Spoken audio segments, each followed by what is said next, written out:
Hello and welcome to another episode of What the Stat. We are approaching the fourth game week of the Premier League. The international break is behind us, and Manchester Derby is coming up for Manchester United. So, big match coming up.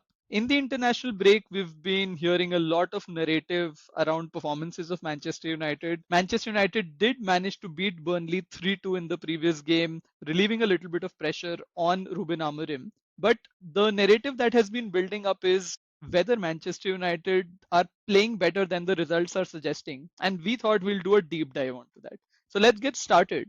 Let's start with our attacking numbers and our attacking statistics as to what do they say. Now, when we look at the performance in terms of points, we are 4 points from 9 available points, and we are also at the ninth position at this point in time. Position doesn't matter so much this early in the season. But if we get into attacking stats, starting with XG stats, Manchester United are number one XG numbers. Agreed, United have had a couple of penalties, which almost takes it up by zero point 0.9 each penalty. So we shouldn't get too excited by the XG number itself. But when we look at the number of shots, Manchester United have had 56 shots. It is almost 19 shots every match, which is a very interesting stat. And we did a little bit of a digging, and last time Manchester United had this many shots was in 27-20 season when United had 60 shots from 3 games. So that's a pretty interesting stat. This, at least to me, suggests that we are being set up in such a way that we are playing more attacking football, we are taking more shots. But I think there is a point where United fans need to taper down expectations as well when we get into some of the other stats as well.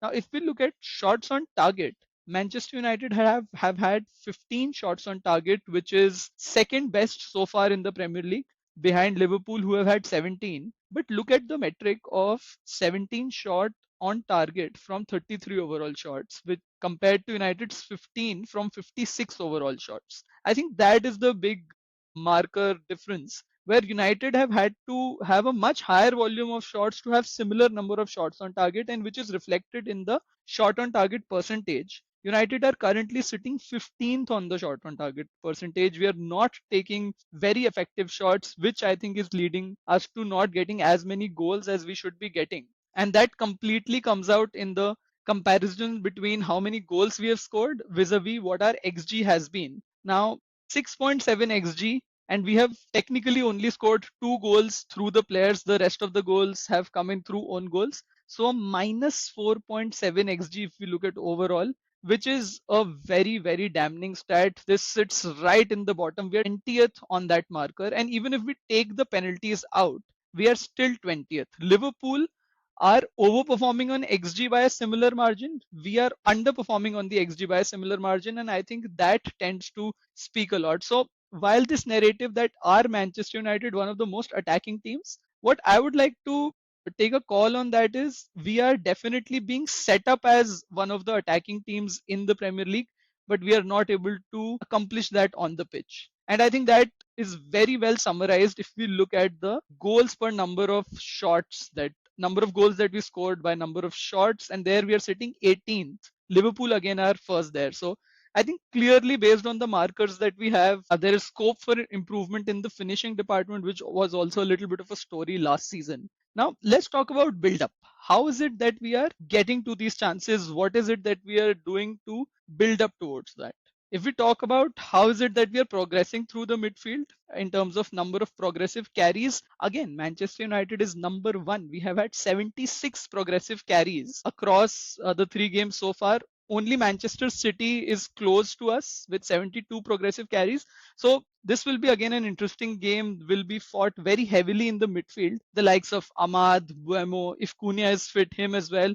They like to carry the ball with them. So I think that will be very important. And then when we look at progressive passes, our progressive passes have been relatively lesser, but still in top six of the league so far. It's also because we play a lot of those longer passes, so we are not progressing through shorter passes, I think, which makes a little bit of a difference. And then when we come to key passes, which reflects the kind of chances that are being created, 45 key passes for Manchester United. Again, number one on that marker. And behind us are Bournemouth with 34, Newcastle with 28.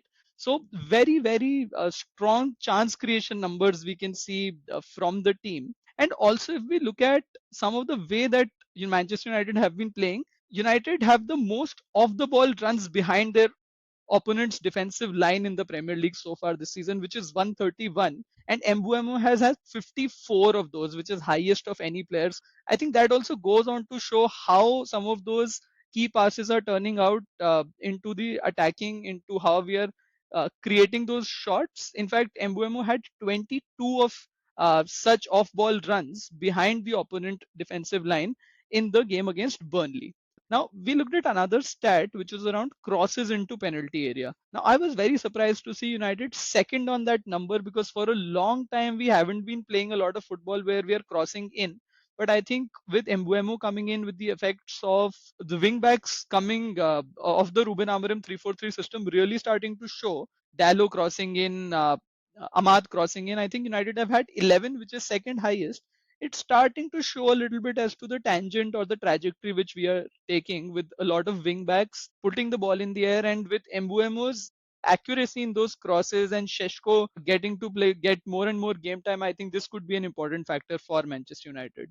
Lastly, looking at shot creating actions, again, top of the chart, 106 shot creating actions for Manchester United. So the bottom line that I'm getting out of all of this is Manchester United have been set up to create a lot of good chances. We need to now elevate our level of gameplay to be able to be more efficient with those chances, convert those chances better. And I can see a lot of goals coming in for Manchester United. Now, talking a little bit about our defense as well, how have things been? And I think the biggest stat that troubles me at this point in time is our goalkeepers have not been saving any XG.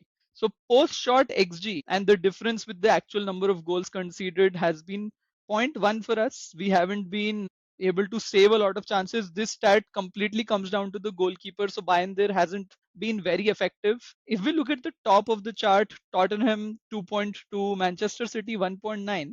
So both of these teams have almost already saved 2 goals in just 3 games. So that is the kind of impact Vicario or Trafford have been able to have in the 3 games that they've played. So I think with Lemons coming in, will we see it getting better? Hopefully. Let's see if he gets a start or not. Then apart from that, I think we looked at other defensive stats. Now, if we look at number of tackles won or the tackles won percentage, we are very middling in that stat. We are somewhere around 56%. On an average, teams get 60 to 65% tackles, which have been performing well as a defensive unit. So I think there is scope for Manchester United to get better. Another stat that I was very interested is in Manchester United has the least number of interceptions. Now, it could mean two things technically. One is that Manchester United defenders and players overall are not able to anticipate the play that well, which is where they are not able to take those proactive steps to intercept the ball. Or our gameplay has been controlling the game so much that there have been limited chances for us to do those interceptions. So I think we're somewhere in between. The players can get better as well as we also need to look at sort of keeping the control of the game in a similar way as we have been doing. Also looking at the clearance numbers a little bit, I think fair. We are somewhere middling. Also depends on the kind of opposition you play some of these games. So I think not too bothered about those numbers. Now errors which allow shots, United are again ninth on that list, which I would want us to get better. I think some of the good defensive units do not concede a lot of chances by errors, and United have had two already. We need to get better at that. All right, I think that sets up the upcoming games pretty well for Manchester United. There is obviously a lot of opportunity for Manchester United to finish the chances that they have, keep a possession of the ball better, control the games better, and be a little more proactive defensively. Hopefully, Manchester United are able to do that and we are able to see better results going forward.